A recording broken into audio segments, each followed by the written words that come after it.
hora de informação, é hora de dica, é hora de saúde, é hora de melhoria de qualidade de vida para você. Vida e Saúde está começando. Durante essa semana a gente está falando um pouquinho sobre o ciclo da felicidade, como a gente pode pensar na vida de uma maneira diferente, como a gente pode encarar a vida de uma maneira mais positiva.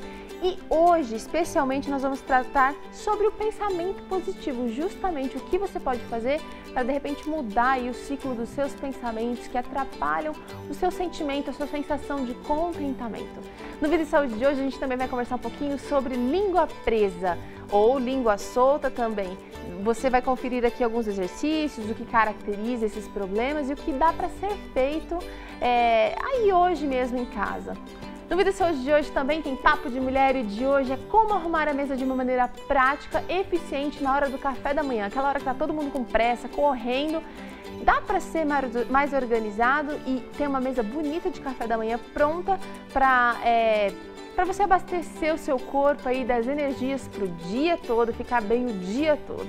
Vida e Saúde está só começando. Eu quero agradecer aqui a Clínica Adventista Vida Natural, que sempre nos recebe aqui de uma maneira tão calorosa, tão receptiva. Quero agradecer também a Renata Choi, porque ela providencia as nossas roupas aqui do figurino do Vida e Saúde. Obrigada, querida, que Deus te abençoe.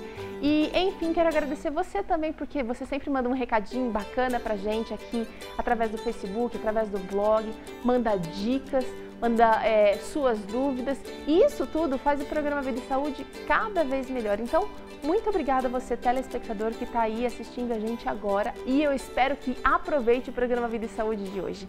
Eu recebo aqui Josué de Castro, ele que é psicólogo. Tudo bem, Josué? Tudo bom. E você? Prazer ter você aqui com a gente de novo. Josué, parece que cada vez mais a gente fica perto de pessoas que têm um pensamento, assim, digamos, negativo. Meio chato, né? Muito chato. Na verdade, a gente se afasta de pessoas assim. Verdade. Ou a gente aprende esse comportamento também, o que pode ser uma coisa ruim. Uhum. Como que a gente faz para, de repente, quebrar o ciclo? Você que, de repente, está assistindo a gente, está pensando assim, realmente, eu sou mais negativa, eu vejo o copo sempre mais vazio do que cheio. Mas não gostaria de ser assim, mas é mais forte do que eu. Como que a gente consegue quebrar esse ciclo e mudar, de repente, a forma do pensar? É um negócio poderoso, né? Mudar a forma de pensar é muito difícil, né? Porque a gente acaba se habituando a um padrão de pensamento que sempre vem desde muito tempo atrás. Às vezes desde a família, às vezes desde o lugar onde a gente está vivendo. Então, assim, o interessante, né, da gente pensar um pouco mais positivamente é perceber as coisas que são boas, mesmo que elas sejam as coisas mais mínimas da sua vida. Você está passando por um problema sério, está sem emprego, você está desestimulado, você está sem perspectiva, ainda assim dá para pensar positivo? Dá para pensar positivo, sim. Apesar de que, assim, se você pensa positivo e só foca nas coisas negativas, então esse pensamento positivo vai acabar... na verdade é uma farsa. Justamente. Então, é bom que você foque sempre no que está acontecendo de positivo na sua vida. Eu não estou fazendo isso, mas, por outro lado, eu estou tendo tempo para fazer tal coisa. Tem que tentar buscar isso, achar o lado positivo. Isso. Tem que buscar aquilo que vai te trazer algum benefício ou que já te trouxe, e daquilo que já te trouxe benefício, o que você pode fazer? Da laranja, que tipo de limonada, que tipo de laranjada você pode fazer? Do limão dá para fazer uma limonada. Do limão dá para fazer uma limonada, por favor. Isso aí. Né?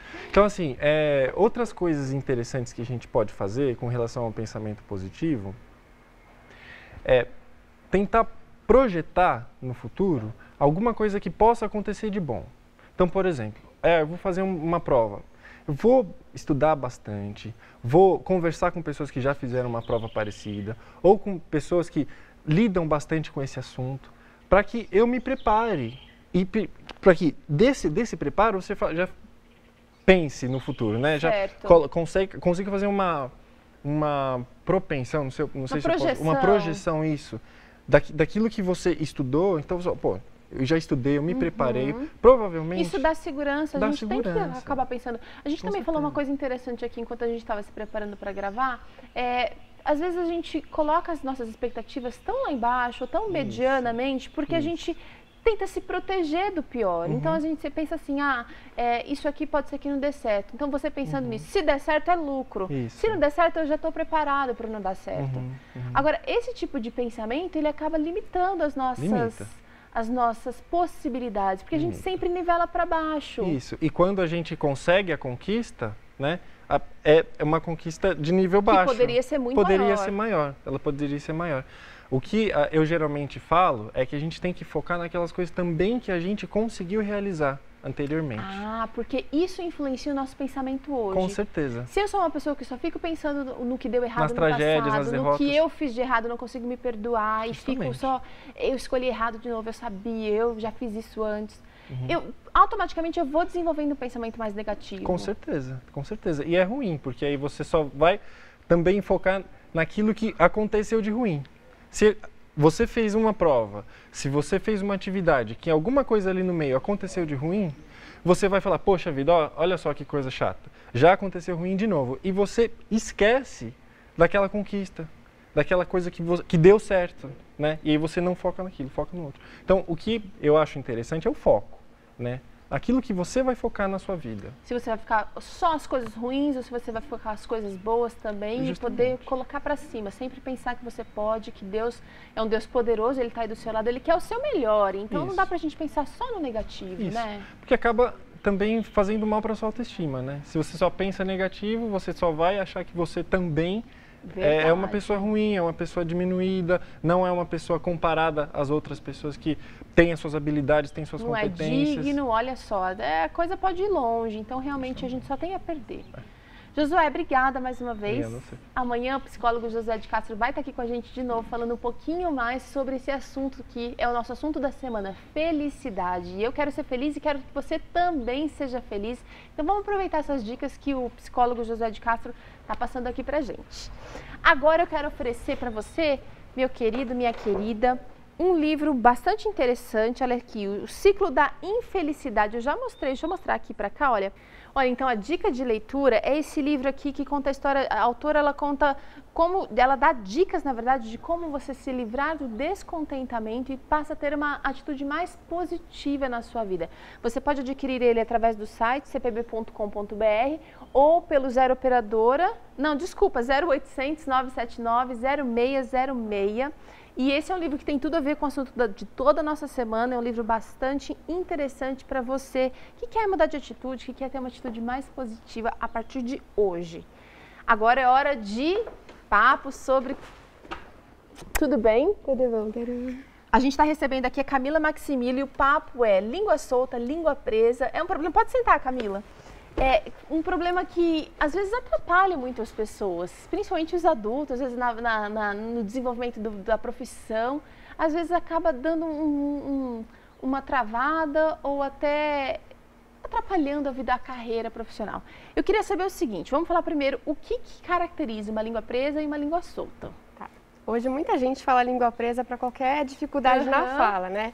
Mas a língua presa é na verdade presa mesmo, né? O freio da língua, que fica embaixo da nossa língua, ele é encurtado. E aí a língua não consegue fazer os movimentos normais, né? Alguns movimentos necessários para falar, às vezes para mastigar, para engolir. É aquela pessoa que às vezes parece que tem a língua maior do que... Porque às vezes a pessoa fala, a gente tem a sensação de que a língua não cabe nos dentes. Não é. A língua presa... geralmente aquela pessoa que tem mais dificuldade para falar um R, por exemplo, né? Por quê? Porque ela não vai conseguir levantar a pontinha da língua para encostar lá no céu da boca. É um problema fisiológico, então. Sim, não é frescura, não é bobeira, não. Na verdade, a pessoa já nasce com isso. Né? Hoje tem se discutido muito assim, quando que precisa fazer alguma intervenção. Às vezes precisa de intervenção cirúrgica, precisa mesmo aí soltar, tem gente que retira o freio da língua, né? E hoje tem alguns lugares que está se fazendo o teste da linguinha, que eles chamam, que é já para fazer essa avaliação logo que a criança nasce. Olha, que interessante. Isso pode evitar alguns problemas, algumas dificuldades, até de se amamentar, por exemplo, né? Ou às vezes dá uma orientação e aguarda para ver como é que vai desenvolver. Né? Mas então a língua presa, ela realmente não faz os movimentos. Como você pode saber se você tem a língua presa? Vamos lá. a gente coloca a língua para fora e geralmente ela não vai toda para fora, né? O meinho da língua pode ficar como se fosse mais para dentro, forma como se fosse um coração. A gente fala que é uma língua de coração. Então você vai tentar colocar para fora, bem o centro dela fica e o resto vai e faz uma voltinha, né? Geralmente também não consegue se abrir a boca, não consegue colocar a ponta da língua no céu da boca, não alcança. Então você vê que é uma língua que não tem um movimento muito para fora. Então... Essa é a língua presa. E a língua solta? A língua solta, vamos lá. O que a gente pode chamar de língua solta? É mais um posicionamento, é mais aquela língua que a gente pode dizer que é grande para a boca, que aparece muito, né?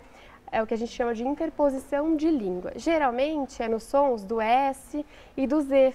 É aquela pessoa que fala sapo, sapato, né? Ela apoia a língua bem no meio do dente. Mas nesse caso, é um vício que foi, de repente, que não foi corrigido? Ou é mais, assim, uma questão também fisiológica? Então, pode ser as duas coisas, porque pode ser uma língua fraca, que a gente chama uma língua hipotônica. E por vários hábitos inadequados, às vezes chupeta, mamadeira, acabou se posicionando assim, né? Mas tem como reverter isso e não é tão complicado. O que dá para ser feito nesse caso, Camila? Alguns exercícios de fortalecimento de língua. Então, estalo da musculatura. De língua, da musculatura. Para fortalecer a musculatura da língua, estalo, né? Tem exercício que a gente chama de contra-resistência. Estalo de... O barulho do cavalo, vamos fazer o barulho do cavalo. Isso ajuda a fortalecer a musculatura. Ajuda, sim. Isso deve ser feito, porque às vezes os pais não tinham recursos ou não procuraram ajuda quando era criança. O adulto também pode fazer isso? Você acha que há uma melhora? Pode, claro que pode. Qualquer idade pode.